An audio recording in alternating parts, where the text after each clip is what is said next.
Well, hey YouTube, it's Petey, and I'm kind of in a hurry. I've got a silver fox, mosky, not the point. It's whistling. Now, depending on your setup or your rig, you very well may not run into any high-pitched whistling or whining with your clone. Mine is a mosky or mosky. I'm just going to say mosky if that's okay. You can correct me in the comments section and I'll permaban you.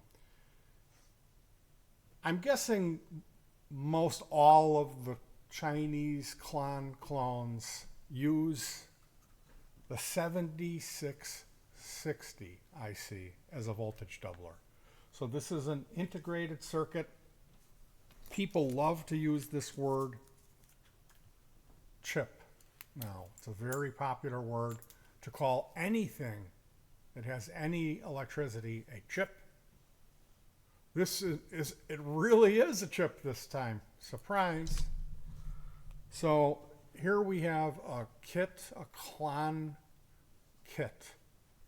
And there is the voltage doubler IC. These two down here are the operational amplifiers. These are the op amps. Okay, they're TLO72. It's just a run-of-the-mill op amp. Then we have our voltage doubler, and it's a 7660. Now, when you look at a Bill Finnegan clon, Bill is the guy who made the clon. He's the actual clon guy. When you look at a real authentic clon, there is no 7660. There is a max 1044. Now, what's the difference? Well, the max 1044 costs closer to $3.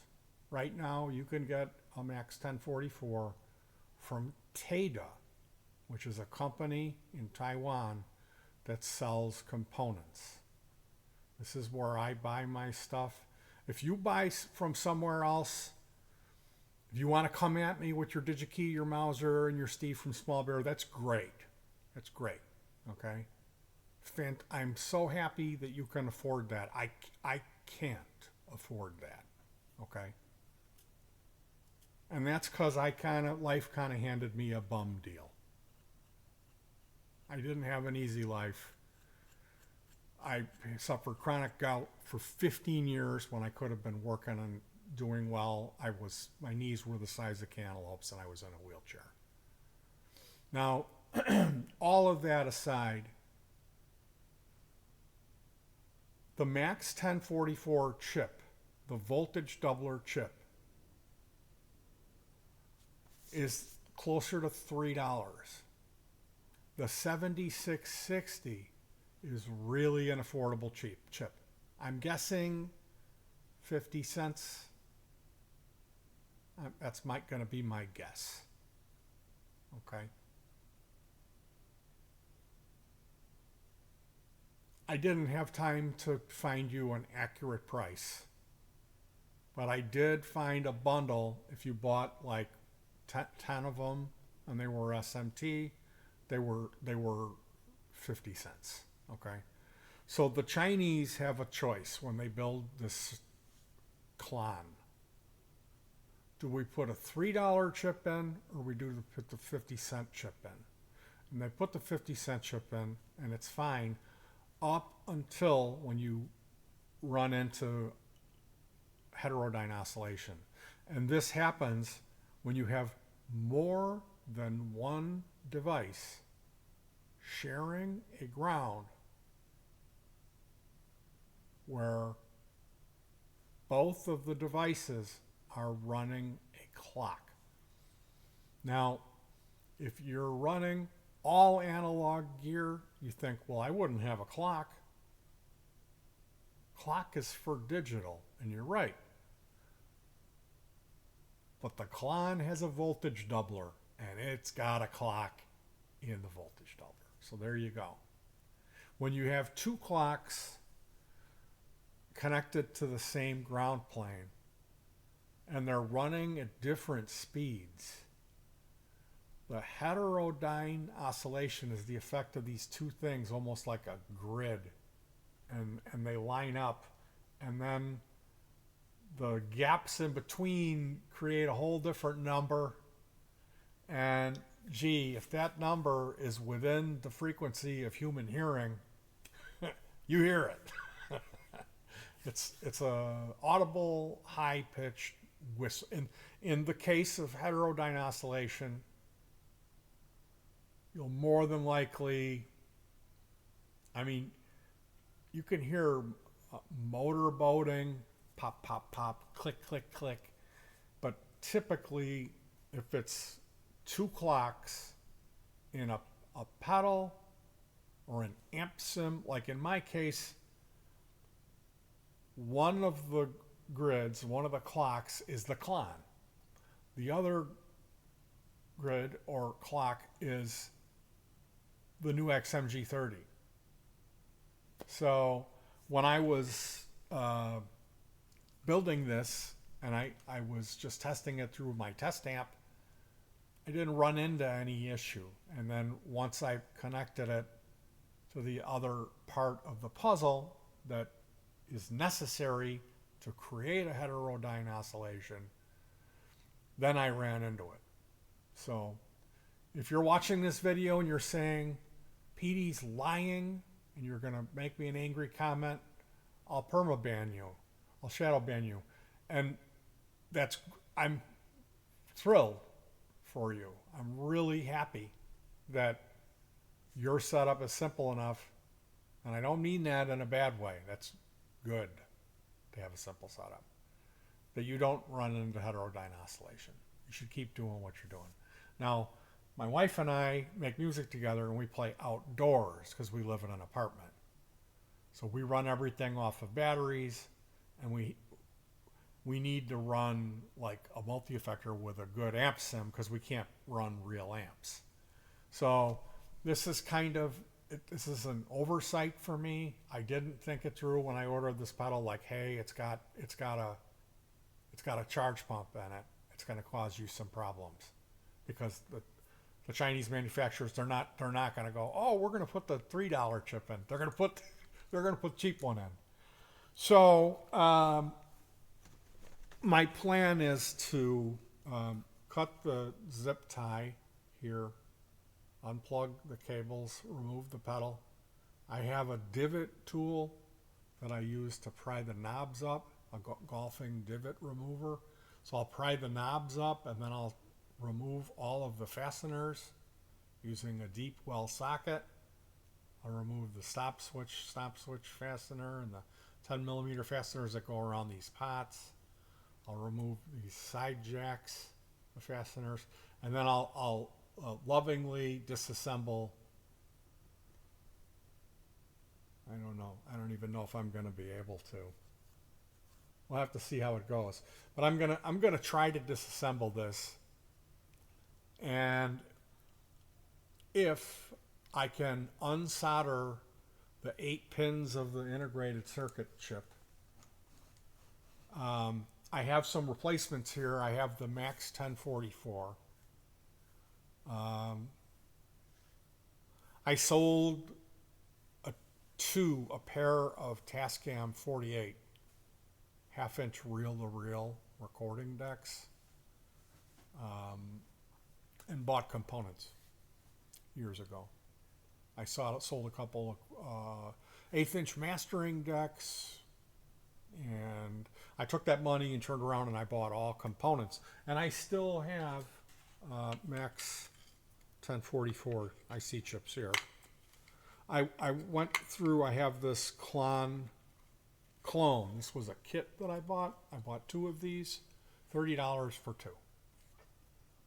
This was the first one that the vendor sold. This was right when these hit the market. I got a hold of the guy, and I actually beta tested his first kit that he sold. And he He had two wrong components. He had another component labeled wrong, and he had mistakes in the wiring diagram. So it worked out good I was the guy that built the kits first because I had enough experience where I didn't, shit the bed, and I let him know politely where he had misstepped. And then he sent me another one. Only charged me 10 for the shipping. Sent me another kit. That's this red one. I've got a gold one and I got this red metal flake, which is beautiful. I love this red klon. This is my favorite one. Now, the idea with this board is just to have a much smaller board. And I gotta tell you, there's this mosky seems to have more character than my other klons. Like, it changes the tone more, but I love what it does so much that I really, really want to desolder the 7660 IC without lifting a trace, and then replace it with one of my Max 1044s. And I did that. And I tested it. I'm not going to plug my guitar in and play a D chord through it for you to prove you guys it works. What I'm going to do is I'm going to show you some image on the computer. I guess we could take a look at this one here. Did I show you this already? I'm not sure. These are the TLO72s. These are the operational amplifiers. These two chips. This one here, and then this one here, that's an op amp. This one here is an op amp. We don't want to mess with those.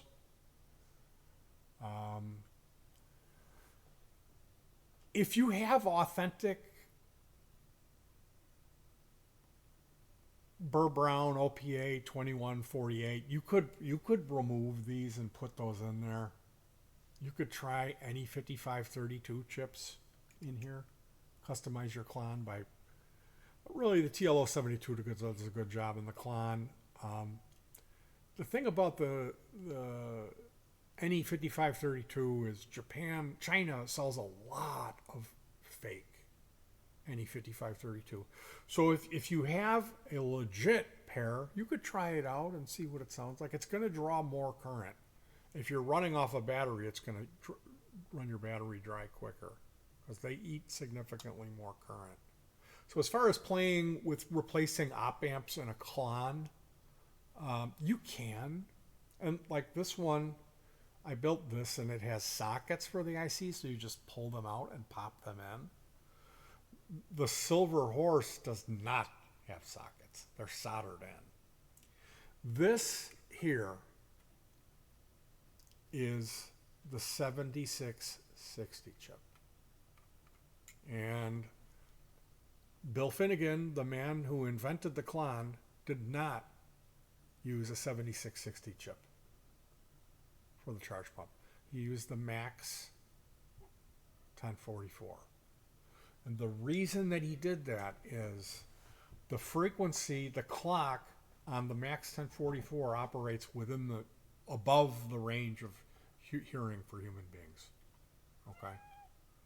The cheaper 50-cent chip, it's within the hearing. It's whistle high when it heterodynes.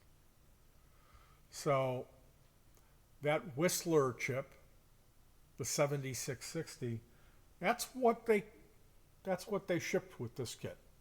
They shipped not the best integrated circuit. So tonight, going through our stockpile of chips, I had 4 Max 1044 chips in a bag. None of them worked in this. They all whistled and popped and made horrific R2D2 noises. And there were 2 of them that they had different labeling. They were the same part number, but they were from different manufacturers. So I don't know if I had put those into a circuit and blown all of them. I don't know. They would all have been installed before the legs were bent up. Then I found another stash of 7660s, and those run in here, but if you do run into a heterodyne or another pedal with another clock in it, you're going to get that whistling. So you don't want a 7660 chip in there. And I found another stash that had like 3 1044s, max 1044 charge pump ICs. And those worked. Those worked here. So I don't know what to tell you about those ones that I had that were making noise. I'm just saying that before I, like if there's room inside of here, and I think there is, I would remove the 7660 and solder in a socket. And then that way I can just pop in whatever I want. Now, the op amp ICs for the audio, they're SMT'd or the tiny size, so it's not going to be an option. But I've got a huge list of things to do tonight, guys, so we're just going to pop over. I'm going to show you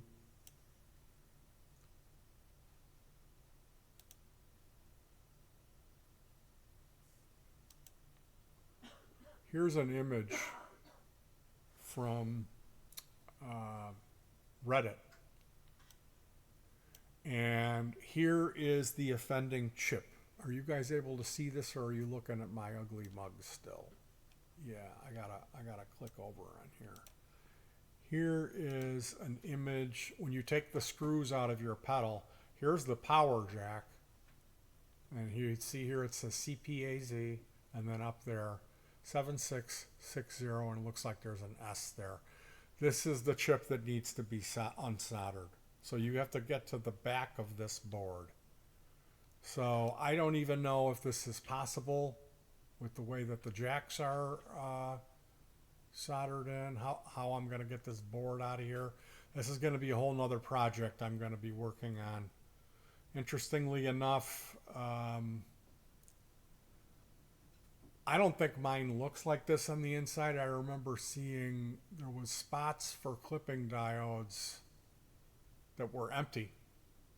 And I'm guessing that's because the clipping diodes are soldered directly onto the switch.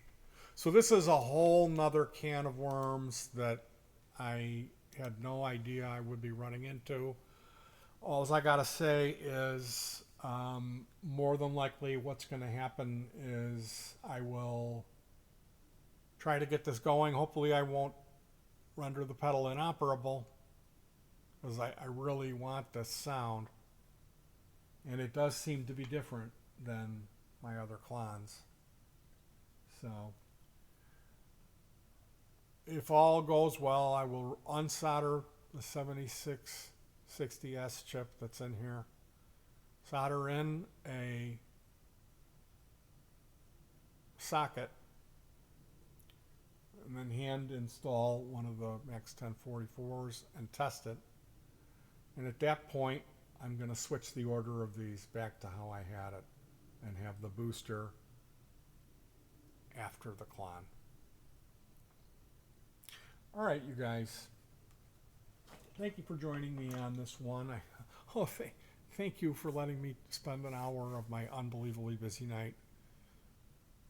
Hopefully trying to be helpful. You can let me know how much of how I've let you down, how much of a horrible person I am in the comments section. Peace.